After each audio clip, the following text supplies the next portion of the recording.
Hello friends, मेरा नाम है करण और आप देख रहे हैं करण आइडियाज़। इस वीडियो में हम लोग बात करेंगे व्हाट इज़ इंडेक्स। लेकिन उससे पहले हम जान लें कि पिछले वीडियो में हमने स्टॉक एक्सचेंज के बारे में पढ़ा था और बहुत सारा क्वेश्चन था जो कि हम लोग सॉल्व किए थे। एक क्वेश्चन रह गया था कि हम लोग शेयर क्यों खरीदें। तो हम लोग शेयर इसलिए खरीदते हैं क्योंकि वो फ्यूचर में प्रॉफिट देगा, यही सोच के हम स्टॉक को खरीदते हैं। The main purpose of buying share is we think that shares price will increase and will gain profit, इसीलिए हम लोग शेयर को बाय कर। एक क्वेश्चन और था कि कंपनी शेयर क्यों निकालती है। ये कुछ बड़ा टॉपिक है, इसको हम लोग बाद में डिस्कस करेंगे अगले वीडियो में। तो इस वीडियो के टॉपिक पे आ जाते हैं। इंडेक्स, व्हाट इज इंडेक्स या इंडेक्स क्या है। आपने इंडेक्स वर्ड को कॉपी में देखा होगा, वहाँ पे सर्टेन कॉलम बना रहता है जिसमें एक कॉलम में चैप्टर नंबर, दूसरे में चैप्टर नेम और डेट, सिग्नेचर, यही लिखते हैं हम लोग। अभी तक इंडेक्स का मतलब हम लोग यही सोचते थे, बट स्टॉक मार्केट में इंडेक्स का मीनिंग कुछ और है। आपको बहुत इजी वे में समझाते हैं। आप सबने एक ना एक बार व्हाट्सएप पे ग्रुप बनाया होगा, सबका सर्टिफिकेशन अलग होगा। लेट सपोज क्लास 10 का ग्रुप बनाया आपने, उसमें से हर कोई अलग अलग सब्जेक्ट में अच्छा होगा। कोई मैथ में अच्छा होगा तो कोई साइंस में, और सब अपने अपने अलग अलग सब्जेक्ट में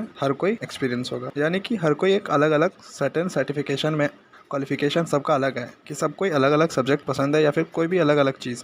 और दूसरा चीज़ कि उसमें से हर कोई लड़का नहीं होगा, कुछ लड़की भी होंगी, कुछ लड़का भी होंगे। सिमिलरली स्टॉक मार्केट में इंडेक्स का यही मीनिंग होता है। अलग अलग सेक्टर की कंपनीज़ को मिलाकर के हम लोग इंडेक्स बनाते हैं। पहले वीडियो में आपने दो एक्सचेंज के बारे में जाना था, एनएससी और बीएससी। तो एनएससी का इंडेक्स हो गया निफ्टी और बीएससी का Sensex. Nifty, what is Nifty? Nifty is a index of NSC. Nifty NSC का इंडेक्स है। निफ्टी का फुल फॉर्म होता है नेशनल स्टॉक एक्सचेंज 50। जब निफ्टी को बनाया गया था उस समय की जो टॉप 50 कंपनी थी अलग अलग सेक्टर की, उनको उनके वेटेड एवरेज के हिसाब से उनको निफ्टी में डाला गया था। तो आप कह सकते हैं जो कंपनी अच्छा परफॉर्मेंस कर रही थी उसको निफ्टी में लिया गया और उन सारे कंपनीज को मिला करके निफ्टी को बनाया गया। जब निफ्टी बना था तब उसका बेस वैल्यू था 1000। निफ्टी जिसका बेस वैल्यू 1000 था, आज वो बढ़ करके 16000 हो चुका है। तो हम कह सकते हैं बहुत सिंपल भाषा में कि टॉप 50 बेस्ट परफॉर्मिंग कंपनीज को ही हम लोग निफ्टी में रखते हैं। Sensex, what is Sensex? तो Sensex is a index of BSC. Sensex BSC का इंडेक्स है। सेंसेक्स का फुल फॉर्म होता है सेंसिटिव इंडेक्स। ये इतना सेंसिटिव होता है ना कि मार्केट को भाप लेता है, इसीलिए सेंसेक्स को सेंसिटिव इंडेक्स बोला जाता है। इसमें इंडिया की टॉप 30 कंपनीज को लेते हैं उसके वेटेड एवरेज के अनुसार। इसका जो बेस वैल्यू था वो 100 था और आज उसका वैल्यू 56,000 है।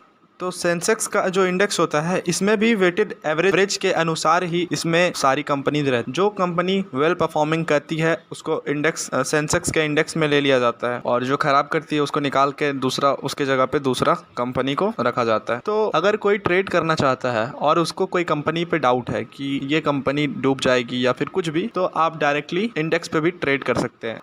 अगर आप निफ्टी पे ट्रेड करते हैं तो डायरेक्टली 50 कंपनीज पे आप ट्रेड कर रहे हैं, और अगर आप सेंसेक्स पे कर रहे हैं तो डायरेक्टली 30 कंपनीज पे। आप इस तरह से आप कह सकते हैं कि टॉप 30 कंपनीज पे मैंने शेयर खरीद के रखा है, या फिर टॉप 50 कंपनीज में मैंने शेयर खरीद लिया। इसी तरह से बहुत सारा इंडेक्स है जो हम लोग आने वाले वीडियोस में देखेंगे। अभी के लिए बस इतना ही। तो थैंक्स फॉर वॉचिंग और सब्सक्राइब कर ले।